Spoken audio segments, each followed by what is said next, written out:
Don't forget to like the video, share your thoughts in the comments, and subscribe to stay updated with our latest stories.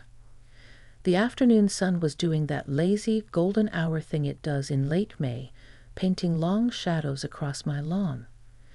I was out front, pretending to fuss over the azaleas, but mostly just enjoying the quiet warmth, the smell of cut grass hanging in the air. It had been a long week, one of those where the silence in the house felt heavier than usual. My neighbor, Martha, usually provided a bit of cheerful chatter over the fence, but she'd been gone for a few days, visiting her sister upstate. That's why I was surprised to see movement next door. Not Martha, though. It was her son, Leo. I didn't know Leo well. He lived out of state, somewhere busy and important sounding, and visited his mom maybe twice a year. He was young. Probably closer to my own kid's age than mine, maybe early 30s. Tall, lean, with that kind of serious, thoughtful look about him, dark hair that always seemed a bit windswept. He'd always been perfectly polite. A wave, a quick hello, if we crossed paths while he was taking out the trash or getting his mom's mail. But that was it. We certainly weren't friends. He was wrestling with one of those big, awkward recycling bins, the lid flapping open. He glanced up, saw me watching, and gave a small, slightly strained smile. I offered a friendly wave back, turning my attention pointedly back to a particularly stubborn weed near the rose bushes. I figured that was the extent of our interaction. Usually was. Then I heard the crunch of footsteps on the gravel strip between our driveways. I looked up again, shielding my eyes from the sun.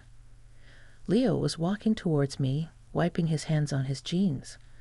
He stopped a few feet away, leaning casually against the low picket fence that separated our yards.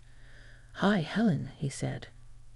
His voice was deeper, smoother than I'd expected. Not like the rushed hellos I was used to. "Leo, hi," I replied, pulling off my gardening gloves. "Didn't expect to see you. Is your mom back already?" "No, not till tomorrow night," he explained. "I just came down a bit early. Had some time off, figured I'd get the house aired out, maybe tackle a few chores for her before she got home." He gestured vaguely towards Martha's house. The recycling bins seemed like a good place to start. "That's thoughtful of you," I said, meaning it. Martha adored him, you could tell. Always talked about how busy he was, but how he always made time. She'll appreciate that. He nodded, his eyes scanning my garden for a moment. They were a surprisingly warm shade of brown, observant. "Your flowers always look amazing. Mom's always trying to catch up." I laughed softly. Martha has the sunnier side of the street. Mine take a bit more coaxing. We stood there for a moment, the comfortable silence punctuated by the distant buzz of a lawnmower somewhere down the block. It felt slightly awkward, this extended conversation. We'd never talked for more than 30 seconds before. Then he shifted his weight, looking directly at me again. "Actually, Helen," he began, and there was a slight hesitation in his voice that made me look closer. "I was just about to make some coffee. Realized I bought way too many beans at that place downtown. Would you like to join me? For a cup?" I blinked. Coffee? With Martha's son?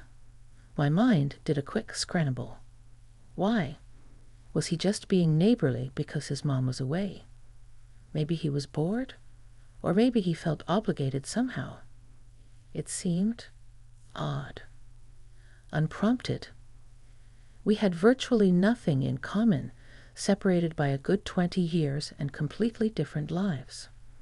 A little ripple of unease, or maybe just surprise, went through me. "Oh," I said, stalling slightly. "Coffee? That's nice of you, Leo." I glanced towards his mom's house, then back at him. He wasn't fidgeting or looking away. His gaze was steady, open. There was no hidden agenda I could detect, just a simple, direct invitation.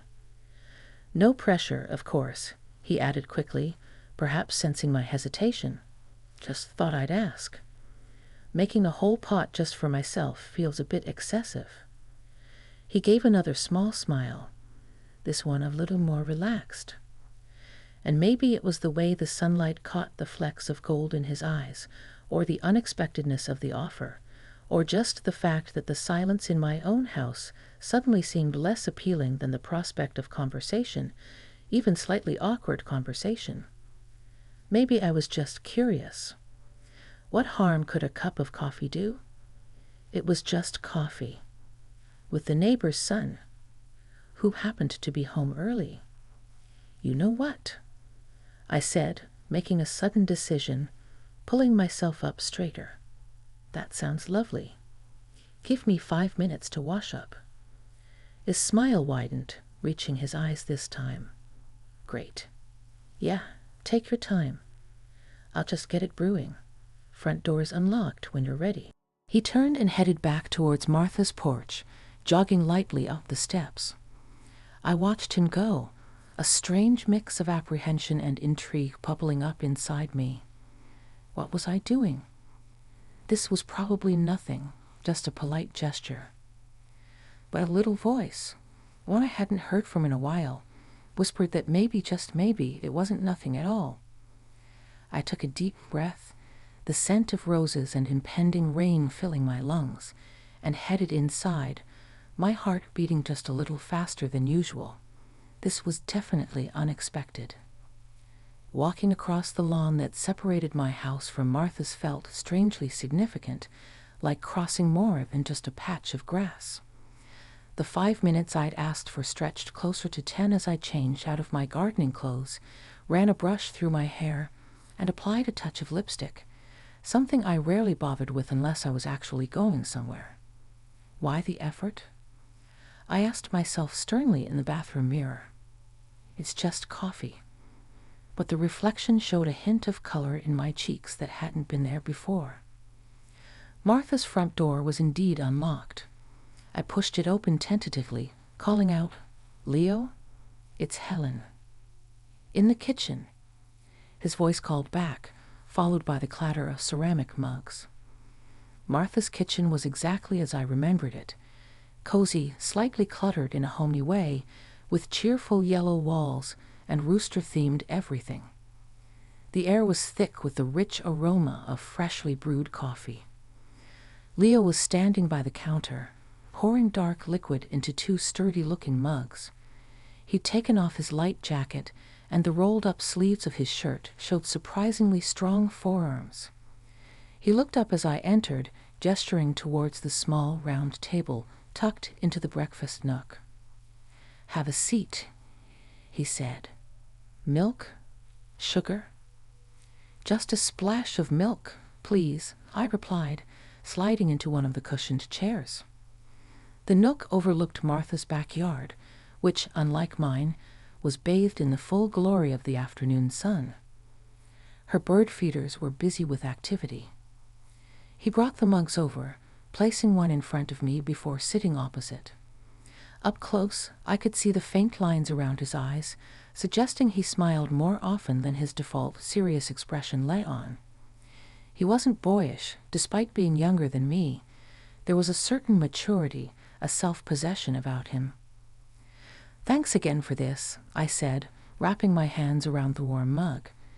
"It smells wonderful." "My one essential vice," he chuckled. "Good coffee. Mom usually just has the instant stuff. Bless her heart." We started talking, easily at first, about his trip down, the traffic, his mom's upcoming return. He asked about my kids, remembering their names from brief mentions Martha must have made over the years. I told him about Sarah finishing her master's degree and Michael getting settled into his new job across the country. It felt normal, neighborly. But then the conversation shifted.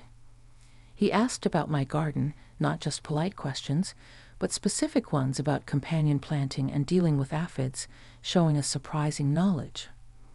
Turns out, he'd done some volunteer work at a community garden project in his city. We talked about that for a while, about the satisfaction of growing things, the connection to the earth. It was unexpected common ground. He steered the conversation gently, asking thoughtful questions. Not prying, just interested. He asked about my work. I do freelance bookkeeping from home, not exactly thrilling stuff. But he listened intently, asking about the challenges, the flexibility. He talked a bit about his own job, something complex involving data analysis for an environmental nonprofit. He spoke about it with passion, making it sound far more engaging than I would have imagined. The initial awkwardness I'd felt completely melted away, replaced by a surprising ease. Talking to him felt comfortable, natural. He had a way of listening, really listening, that made me feel heard. It wasn't just the words. It was the way he leaned forward slightly, the focused look in his eyes, the perceptive follow-up questions. I found myself opening up more than I intended, talking about how quiet the house had gotten since the kids left, how my work sometimes felt isolating. Things I usually kept tucked away. He didn't offer platitudes or easy answers. He just nodded, acknowledging it. "Yeah, transitions are tough," he said quietly. "Big life shifts always leave a vacuum for a while, don't they?" He spoke about his own experience moving to a new city a few years back, the loneliness he'd felt before finding his footing. It wasn't a comparison, just a shared understanding. The sunlight slanted lower through the kitchen window, casting long shadows across the table. We were on our second cup of coffee, though neither of us seemed to be paying much attention to drinking it anymore. The air felt different now, charged with something quiet and intense. It wasn't flirtatious, not in the way I understood it. It was deeper than that. A connection, forming thread by invisible thread in the cozy quiet of his mother's kitchen. I realized I hadn't felt this genuinely engaged in a conversation, this scene, in a very long time. Not since Robert. Well, not for years. It was unsettling and exhilarating all at once. I looked at Leo, really looked at him, seeing past the neighbor's son label. I saw a kind, intelligent man with a depth that surprised me. And the way he was looking back at me, it wasn't the polite disinterest of a younger man making conversation with an older neighbor. It was open, curious, and undeniably warm. The unexpectedness of it all was dizzying.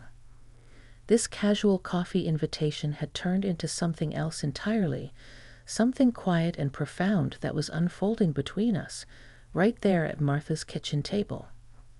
The coffee grew cold in our mugs. Outside, the birdsong started to fade as dusk began to creep into the corners of the sky. We were still talking, the conversation weaving through different topics, books we'd read, places we'd traveled, even philosophies on life. It was astonishing how much common ground we found, how easily we understood each other's perspectives, even when they differed.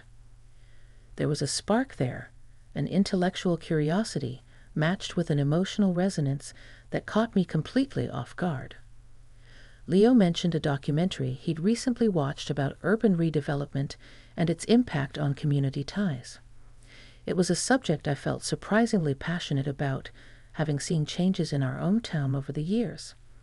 We talked for ages about it, debating points, sharing observations. He didn't patronize me or dismiss my opinions. He engaged, challenged, and listened.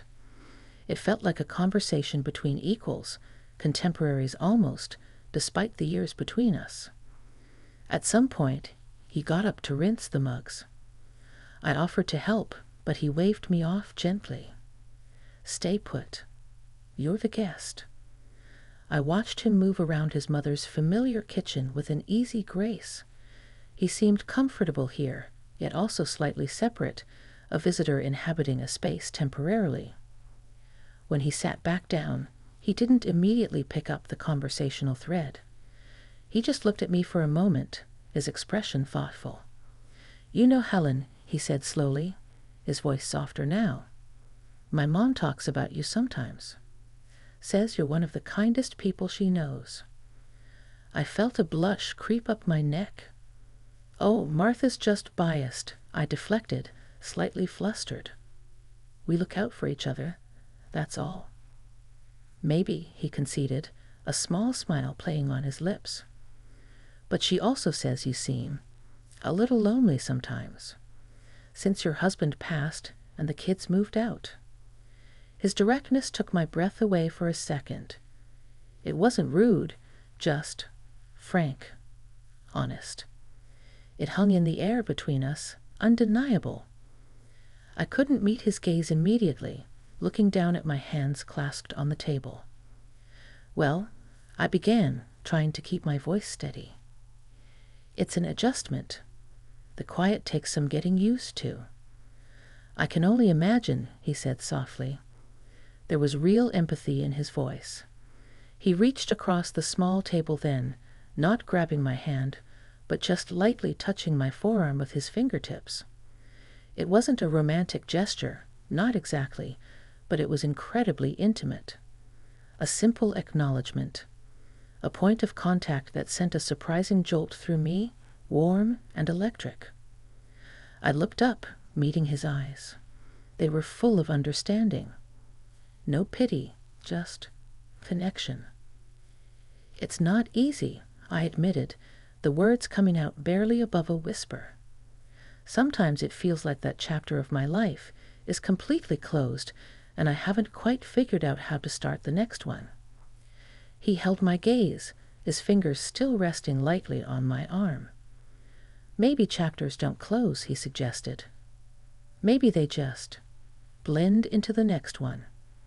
New characters come in, the plot takes unexpected turns." His words resonated deeply. Unexpected turns, like this afternoon. Like sitting here, sharing vulnerabilities with my neighbor's son, feeling more understood than I had in years. The air crackled with unspoken thoughts, with the intensity of this sudden, profound connection. It was more than just shared interests or a good conversation. It felt like stumbling upon a hidden clearing in a dense forest, a place of quiet understanding and mutual recognition. He eventually drew his hand back, but the warmth lingered on my skin. The intimacy didn't dissipate. It settled between us, comfortable and real. We talked a little more, but the energy had shifted. It was quieter, more reflective. He shared a little about a past relationship that had ended badly, not in detail, but enough for me to understand the echoes of hurt he still carried. It made him seem less like just Martha's son, and more like a person with his own history, his own scars. The respect between us was palpable. There was no game-playing, no pretense. Just two people connecting on a surprisingly deep level, despite the circumstances, despite the age difference. It was the unexpectedness of it, the sheer authenticity of the moment, that made it so powerful. This wasn't just coffee. It was a discovery, a quiet revelation unfolding in the fading light. And I knew, somehow, that this afternoon would stay with me for a very long time. As the streetlights flickered on outside, casting pale yellow squares onto the kitchen floor, a sense of time returning seeped into our quiet bubble. Leo glanced at the clock on the microwave. "Wow, look at the time," he murmured. I didn't realize it had gotten so late. Neither did I admitted, feeling a pang of something akin to disappointment that the afternoon was ending. The conversation just flowed. "It really did," he agreed, meeting my eyes again. There was that same warmth, that same quiet intensity. "Helen, thank you. Seriously. For the company. For the talk. It was—" He trailed off, searching for the right word. "Really nice. Much nicer than tackling those recycling bins alone." I smiled, a genuine smile that reached my eyes. The pleasure was all mine, Leo. It was unexpected, but lovely. We stood up simultaneously. The small kitchen suddenly felt very close. There was a moment of slight awkwardness, the kind that happens when an unusually intimate encounter draws to a close and the real world intrudes. How do you say goodbye after something like that? He walked me to the door, flipping on the porch light against the deepening twilight. Standing on the top step, I turned back to him. "Well, thanks again for the coffee," I said, my voice sounding a little too formal to my own ears. "Anytime," he replied softly. He hesitated for a second, then reached out, not to touch my arm this time, but just letting his hand hover near my shoulder for a moment, a gesture of warmth that didn't quite make contact but felt just as significant. "Drive safe." "Oh, wait," he chuckled, a little embarrassed. "You're just walking across the lawn." I laughed too, the sound easing the slight tension. "Yes, I think I can manage the perilous journey back." "Get home safe anyway," he said, his smile lingering. His eyes held mine for a beat longer than necessary, a silent acknowledgement passing between us. An acknowledgement of the connection we'd found, the unexpected depth of the afternoon. Then I turned and walked down the steps, across the darkening grass towards my own quiet house.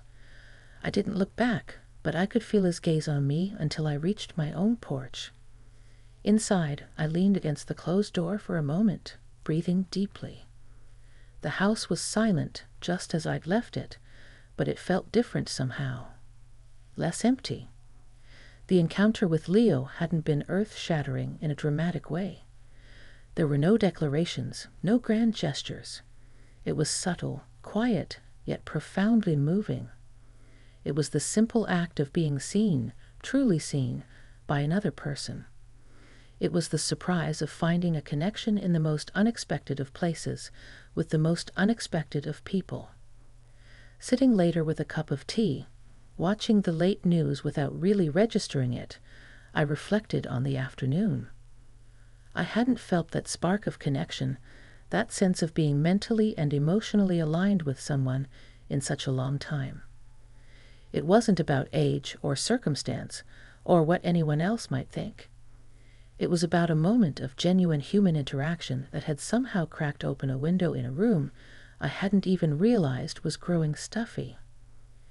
It reminded me that life could still hold surprises, that connections could bloom in unlikely soil.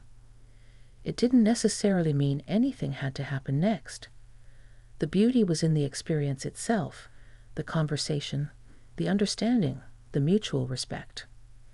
Leo had given me a gift, perhaps without even realizing it. He'd reminded me that I was still capable of deep connection, that part of me wasn't closed off forever. A sense of quiet gratitude washed over me.